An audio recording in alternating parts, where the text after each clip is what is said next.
Welcome home to USA Global TV and Radio. Ours is a place where dreams take flight, voices are heard, and stories are shared. This is where cultures meet, connections are formed, and ideas are transformed into action. This is your destination for authentic storytelling, diverse perspectives, and meaningful conversations. We're where global stories unite and bridges are built beyond all borders. Discover our world of education, entertainment, hope, and inspiration. Together, we're building bridges worldwide. Subscribe to our USA Global TV channel and download our USA Global TV app. Be our guest or join our team. Visit usaglobaltv.com.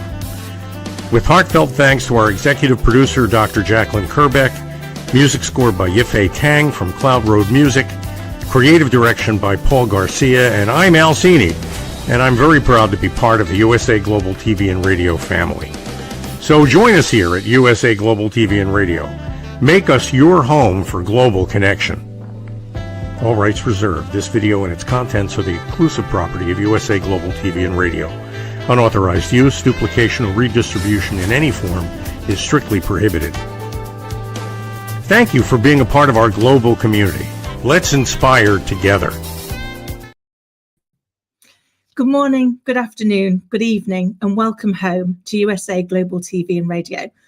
I'm Kim-ADELE Randall, and I'm delighted to host the show Authentic Achievements, where I get to share amazing guest stories with the audience to help us all learn and grow. And today's show, again, is celebrating the incredible journey of someone who's turned their dreams into reality through authenticity, resilience, and purpose. I'm joined by the wonderful JOSELYN MARTINEZ, founder of Balanced Financial Solutions, a true example of how challenges can become the foundation for lasting strength. JOSELYN's career began as an accounting clerk in a manufacturing plant, and over the next 16 years, she rose through the ranks, gaining a wealth of experience across both private and public accounting. Known for her calm, steady approach under pressure, she successfully navigated high-stakes transitions, including helping guide a company from private to public status. Earning her Masters of Accounting with summa cum laude honours, JOSELYN now shares her experience not only with clients, but also as an adjunct instructor for her alma mater, mentoring the next generation of financial leaders.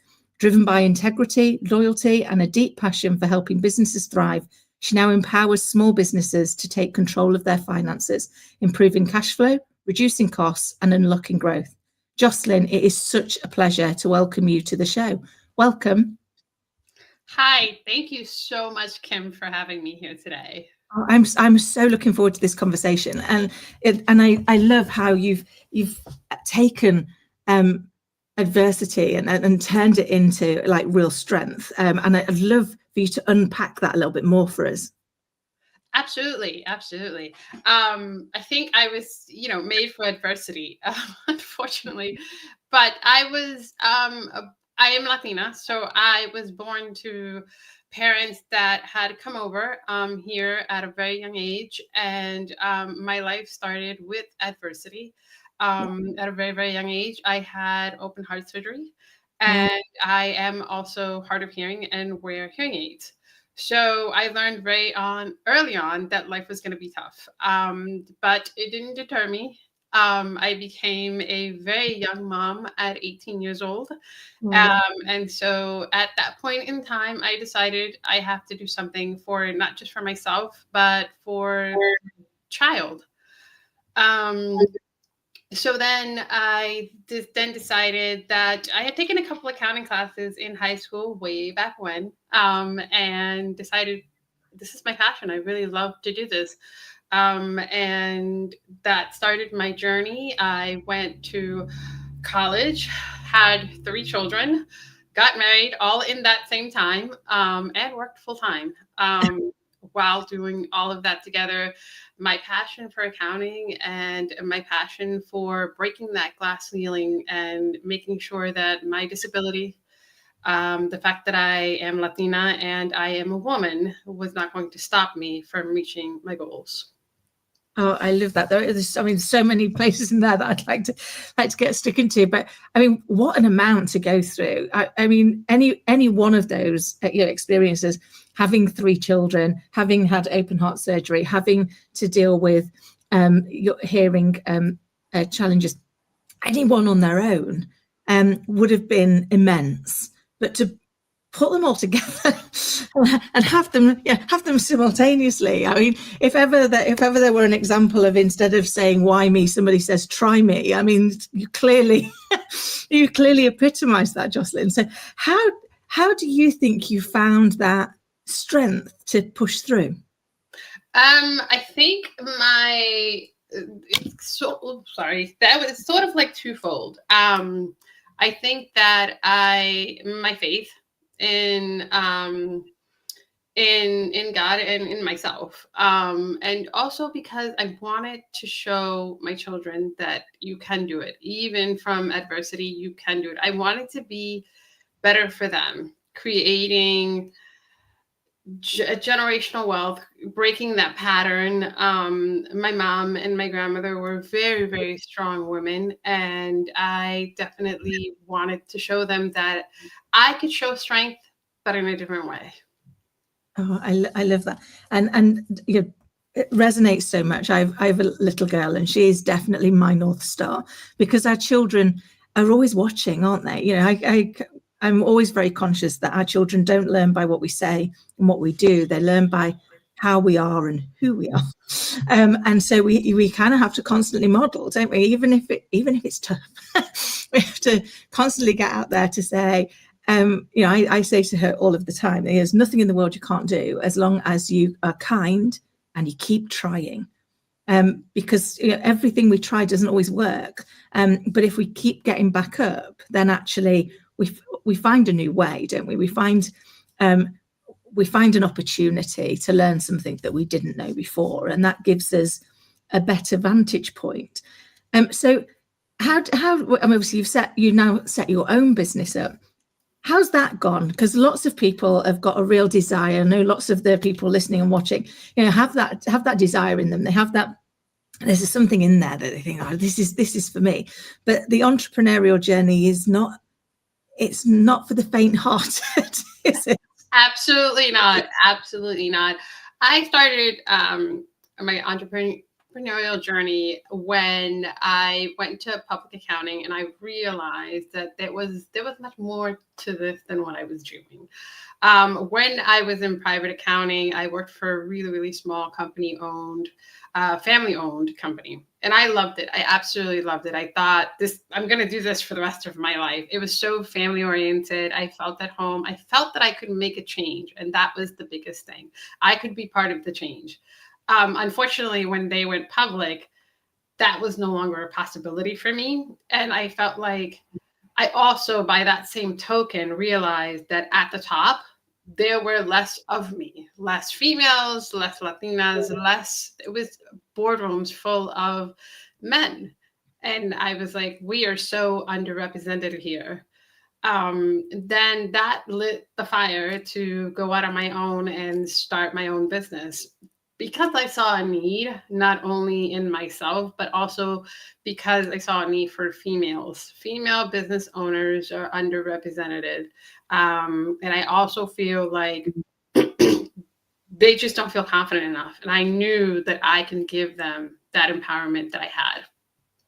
I love that, and you know that also resonates. I remember getting my first board level role, and almost people going, "Oh, I've got one of these at home. I must compliment her on the dress." It's like, no, I didn't get here because I dress well, because I worked really hard to get here. But actually, you know, you were on your own, and I imagine that must have been almost triply hard, in that you one were in there on your own as a female, then two possibly in there on your own as Latino, and then three possibly in there on your own with hearing challenges. So and we don't operate at our best, do we, if we feel so isolated? Yes. And so we need better diversity and inclusion, because if we don't have that at the top, how are we really going to serve the people that we want to serve? Because we're not representing them fully. But I love that you're now you've taken that into the entrepreneurial world, because for a lot of the businesses I work with, that are often led by female leaders, but actually numbers aren't always necessarily the thing that they feel most comfortable with. Mm-hmm. And I've worked with a number where they're good sized businesses. They've built their business to in the early tens of millions. But when you ask them about their numbers, they go pale and look at you and go, "I don't like the numbers. I see my accountant once a year, and they make sure everything's okay." And trying to get them to understand that actually that they're giving away their power by not understanding the numbers, not understanding the triggers. Having somebody like you come in must be invaluable for them. So how do you help them overcome that fear and understand that actually they're not scary, they're actually really helpful? I absolutely agree. A lot, if not most, of my clients come across as scared and afraid, and how I help them is education. I'm a huge proponent of education. I have preached education my entire life. Fun fact, I wanted to be a teacher when I was young, and that was my dream. I was going to be a school teacher, and clearly that was not what had happened, but full circle. I am an instructor now, and have been for many years. Education is a huge component of my business. I thrive off of educating my female small business owners in understanding that story behind the numbers. You can have tax accountants, CPAs, CFOs, whatever it is that you have making business decisions, but you as an owner need to own that and understand the numbers. Yeah, it's so true, because one of the things I've found in my career is the problems show up in the numbers, but they manifest in the people. And unless you understand it, you've got people still over here trying to do the maths, and the reality is the answer's over here, the people, and the what we need to be doing differently, or how we need to better educate the people around us on the part that they play. And if we don't know that because we're scared of it, then we're missing a huge part of the equation, aren't we? A part of the ability for us to really drive our mission home. Yeah, absolutely. You show up confidently when you understand that story. Even if you're not the one making that decision, you show up in a boardroom full of men very confidently if you know what your numbers are. That's so true. I must admit, it was one of the things that I was very fortunate. I loved maths and I loved numbers. So, and it did help. It helped in that kind of in that confidence, because people saw that you weren't afraid of those things, saw that you were able to make informed conversations about them, or ask relevant questions that allow us to open a broader conversation. That actually, particularly as business owners, is often needed, because, as we say, we get to the top, as you so rightly said, JOSELYN. There's less of you, but take that into the entrepreneurial SME world, and that's even truer, because there's very often only one owner. There's only one that's sitting in that spot that's carrying the weight of that organisation, the responsibility for all those people that work for you and their livelihoods. It's quite it's a lot to bear, isn't it? To then not feel like you're getting all the support that you need to feel confident in that space. Yeah, I can't count how many times I have onboarded clients that come to me and say, I just feel so stupid. I feel so dumb. And the person I'm working with isn't helping me. They're just kind of like pushing me to the side and doing the numbers, and that's it. I just don't understand what I'm doing. And it breaks my heart, because they would be so much more empowered and powerful if they understood their numbers, to take the time to educate, and so that they can make informed decisions, so that when they are at the top and they have their entire business on their shoulders, this is the one area you don't have to worry about. Yeah, I love that, because it is the one that people worry about the most, isn't it? Worry about the most, and then very often, because they're feeling unempowered, worry about it the most, but feel they've got the least control over it. And you mentioned around them feeling not good enough, them feeling dumb. And we know that actually, imposter syndrome is rife, irrelevant of whether you're an entrepreneur or you're not an entrepreneur. We all have that opportunity to be harsh with ourselves, to be unkind.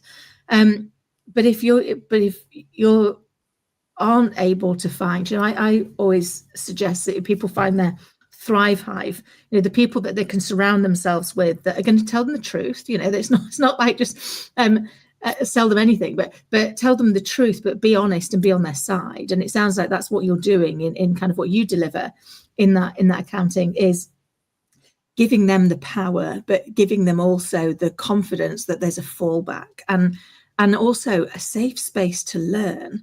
Mm-hmm. Because often, I remember many years ago being a mortgage advisor, and the person came in and was like, I just feel really silly. And I was like, well, you don't need to, I only know this because I'm paid to know this. Someone paid me to learn it, so I've learned it. So if I came in to do your job, I wouldn't know how to do it. So I would probably feel equally stupid. So let's leave the feelings stupid at the door, and we can just go with it. But it's how we enable people to feel at ease with the fact that they're not stupid. They've just not learned this yet. Yeah, exactly. I tell all of my clients, you're not stupid. You just don't know. You don't understand. And what you don't know, you don't know. And you're asking, all of the questions are good questions because you just don't know.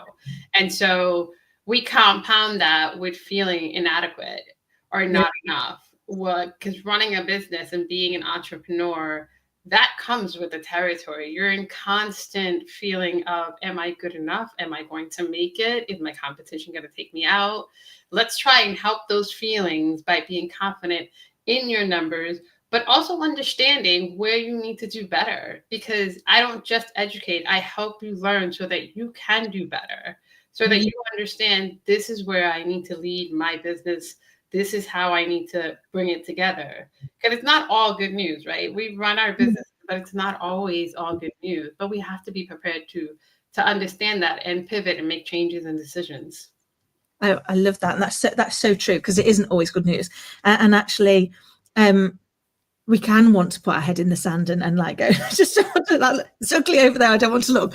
But the reality is we have to look, because we have to be in control of it. If not, it's going to be a much harder piece of news than before. But I think it sounds to me like one of the things that you're doing with your clients is creating that psychologically safe space for them to look under the carpet and then make active choices about how they fix it. Because once we know what the problem is, we're in a better place to fix it than if we are just imagining what the problem is. We could be imagining the wrong one, couldn't we? And that's why I say this is where empowerment comes from. This is where power moves come from. Even if it's bad news and you're making the changes and you're looking, it's funny because I literally make my clients look so that we can make those decisions. We can pivot. That's empowerment. Those are power moves. Just because something is not going well or it's not going as well as you want it to doesn't necessarily mean that's it. That's the end. This is how small entrepreneurs end up in huge companies. You know what I mean? Think about Apple. Think about all those companies. They started somewhere. They made a lot of bad moves. They pivoted. They looked at their numbers. You got to have that backbone. I love that. It's so true. It reminds me, I love a quote, and I think it was Thomas Edison that said, I didn't find the way to invent the light bulb. I found 10,000 ways not to invent the light bulb. But the passion and the drive was there, the ability to go and look at those mistakes and want to do something different with it, rather than look at them and then take them as more things to beat yourself with. Exactly. That can be the part, isn't it? It's like, how do you take people on that journey to go, okay, it's a mistake. We need to acknowledge it. We need to understand it. And then we need to do something different with it. If not, actually, it really is just a mistake. we need to, unless we do something different, unless we learn from it and do something else. So how do you find people go on that journey, from that? I think that one thing that my clients have to be is open, right? Because we're going to take a look at something, especially if you haven't looked at it in a while or you haven't looked at it at all. You have to be open to what's going to be there. That's a bigger thing. And open communication. Like, I will handhold some of my clients until they feel confident enough to go through their numbers on their own. I take them through the journey of understanding it at their level. So whatever their concept of understanding accounting is, bookkeeping, accounting, finances, reporting, I take them on that journey as far as, this is what you understand. We're going to start here and move you through it so that you feel confident in what I'm trying to say. And then if we have to make some decisions, some of them are difficult decisions, but they feel very safe in making those difficult decisions with me, because I've created that space for them to be able to say whether or not they can have employees, or they have to let go of the employees that they do have, or whether or not they themselves can get paid, or whether or not they can grow the way they want to as quickly as they want to. These are all situations that are stressful. They're worrisome. These are affecting their everyday lives, whether they provide for themselves, their families, or their employees. So it's either hand-holding, understanding, educating, having the empathy, the compassion that these are humans on the other side. They're just not robots or computers. They're humans that are trying to create their dreams and provide for themselves, their families, and their employees. Oh, that's so true. And what's really lovely about what you're doing is you're meeting them where they are and then bringing them to where you are so that they can learn at their pace. In that environment of actually acknowledging that there's so many other things going on. You know, as human beings, we live messy, emotional lives, don't we? That don't always go to plan, and they don't always flow the way we would like them to. And so that is also true of everybody that works with us. They too have got all these things going on. So, having that ability to understand that emotion and work within that and that empathy, but also be really good at the numbers and the fact finding, it is quite a rare skill, isn't it? Yeah, it's you have to balance it, right? Because, as I said before, it's not something you find at the top, right? You don't find the empathy, the compassion, the feelings, the emotions, and the humanizing all of those at the top. You find more fact finding and hard decision stop making. So it's a balance to be able to hold a space for their emotions and being empathetic and compassionate, but also leading them towards, okay, we have to make these decisions and you have to run this with an iron fist as far as your numbers are concerned. Yeah, that's so true. I remember many years ago having to unfortunately convince the board that now was the time we needed to do a significant restructure, because waiting would have meant you cut harder, you cut deeper. But after you've made the decision, how you then deliver it to the people has to be done with empathy and compassion, because they're people and they've got livelihoods and they've got, and I remember the night before them saying to me, Kim, are we ready? And I was like, well, ready's wherever going to be. And they went, oh, what do you mean? Like, should we postpone? And I went, no, what I mean is we've factored in everything we possibly could know. What I don't know is what this piece of news, when added to whatever burden those 1,800 people are already carrying, I don't know what that's going to do, nor could I ever know, because by the time I got around all 1,800 of them, something would have changed in one of the ones at the start. Yep. So all I can do is hold the space for them to be able to deal with whatever comes up for them and do that empathetically. And I think that's sometimes the bit that people find confusing, isn't it? How can you do the hard decisions? How can you make those difficult, financially driven often decisions and still be empathetic? But it is absolutely possible, isn't it, to do both? It's definitely possible to do both. It's a hard balance, but I will always say that it's definitely possible to do both. You just have to be well versed in both. I say that, my strength is in finances, in numbers, in business books. But I'm also, let's not take away the fact that I'm also a mom. I'm also a woman. I'm also a wife. Let's not take those things away either. Those are part of who I am. My whole story is part of who I am. So I bring that to the table with me. I carry that with me because it helps me balance and it helps me show both sides of that. Oh, I love that. I think that is the whole part, isn't it? It's like when we can bring our whole selves, when we can be all of who we, all of our, because we are the sum of all of our experiences, aren't we? And we used to years ago, or maybe it was definitely where I was in financial services for many years, and it was like, you leave your problems at the door, and when you're here, you do these things. It's like, neuroscientifically, that is impossible because your emotional brain responds 24 times faster than your thinking brain. So the emotional response is going to happen even if you tell it you're supposed to have left it at the door. It's like they're not going to work. But when you bring all elements of yourself, all of that lived experience, the negotiation skills I've learned since becoming a mother certainly outweigh the ones I had before, and I thought I was pretty good before. But once you have to negotiate with like a little only just verbal person that you're like, oh my goodness, and they have such tenacity, you really level up your skill set, don't you? Yes. And in carrying who I am, all the parts that I play in my life has allowed me to have my clients open up to me in ways, right? I know more about my clients and their personal lives, their journeys. I know about their children. I know about, things that are happening. So they see me just like them.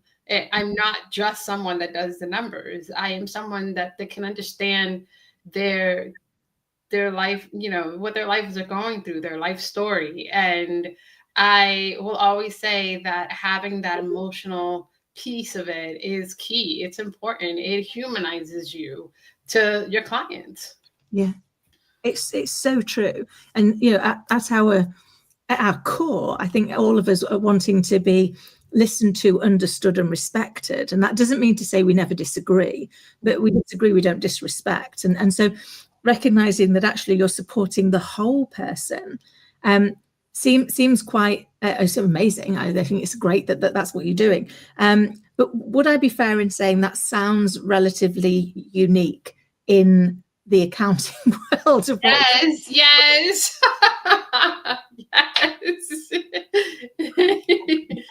Because it's not the image you have, is it? It's not. And I say that with total of for one of my best friends who is also an accountant and is one of the kindest, most empathetic people I know. So I have to say that because if not, she'll kill me.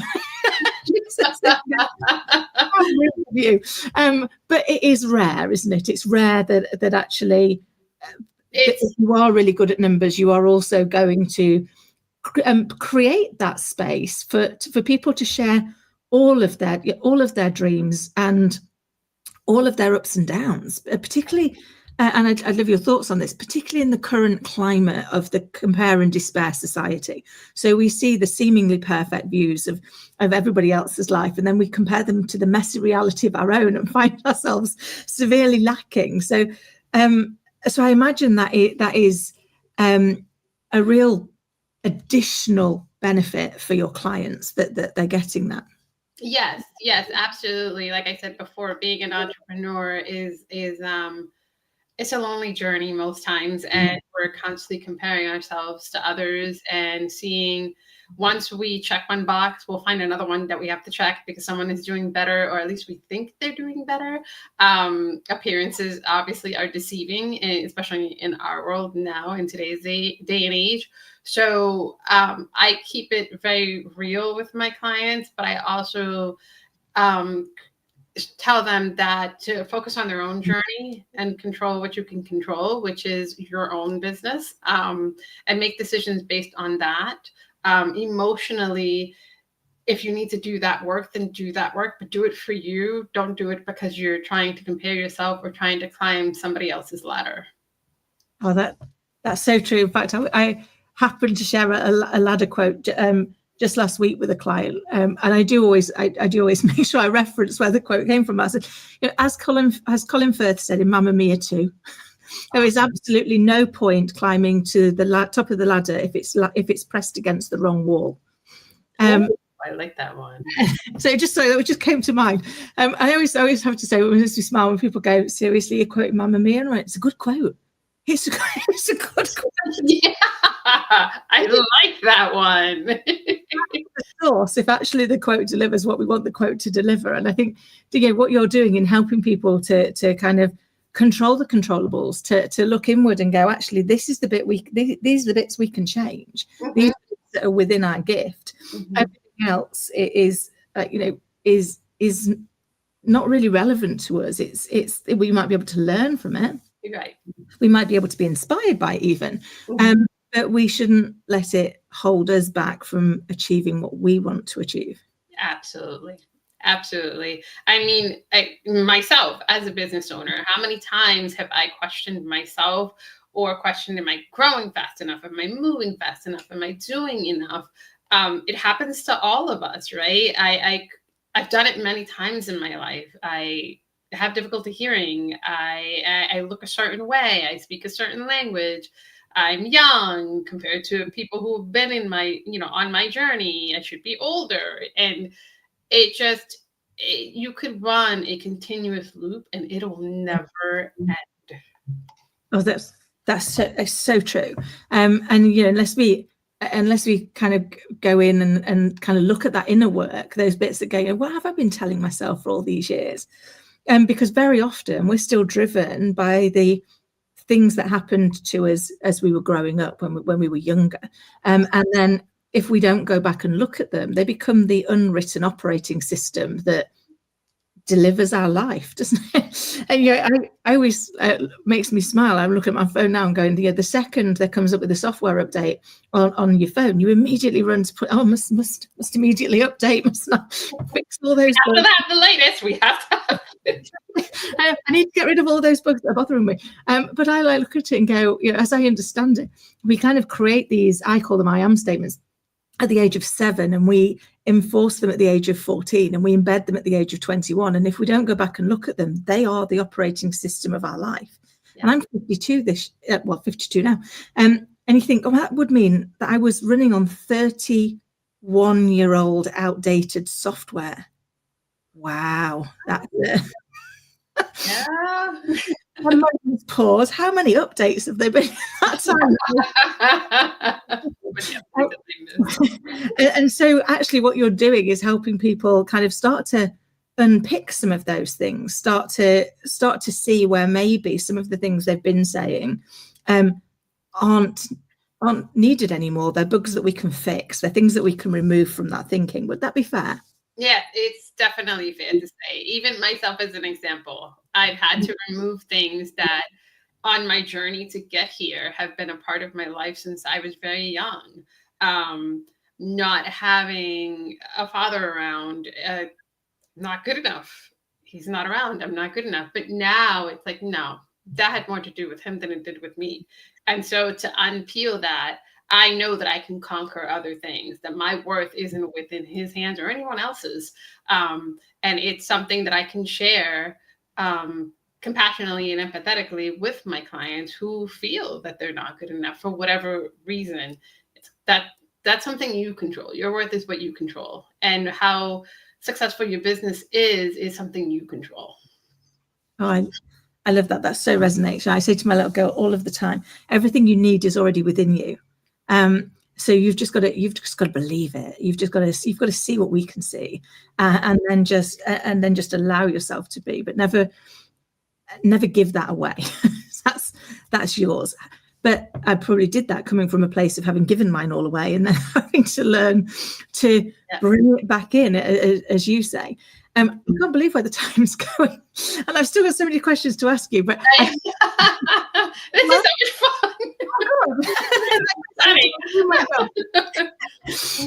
But I would like to just touch on a piece where you started off and you said earlier in the conversation that you'd always wanted to be a school teacher, and yet now you're doing that. You're now instructing that next generation, and you're doing it around something that is clearly your passion and your drive, which is the accounting and the numbers. So tell me a little bit about that. That's been an exciting journey, right? Like you said earlier, I wanted to give back. I wanted to teach, and I knew that education was powerful. But I couldn't see myself doing it full time. I didn't want to leave my passion behind. And so I was like, I'll teach accounting. And so at the time, I taught cost accounting, which is really geared towards manufacturing primarily. And so just like my life has geared towards being an entrepreneur, I now teach financial accounting, which is business books and things of that nature. So it's very, very, very much aligned. I've learned a lot about my students, all different types of students and their dreams and their goals. And it's so nice to be able to give them my personal life story and where I come from and how far I've come, and just to impart that wisdom and that motivation to them to achieve their goals as well. Oh, I love that.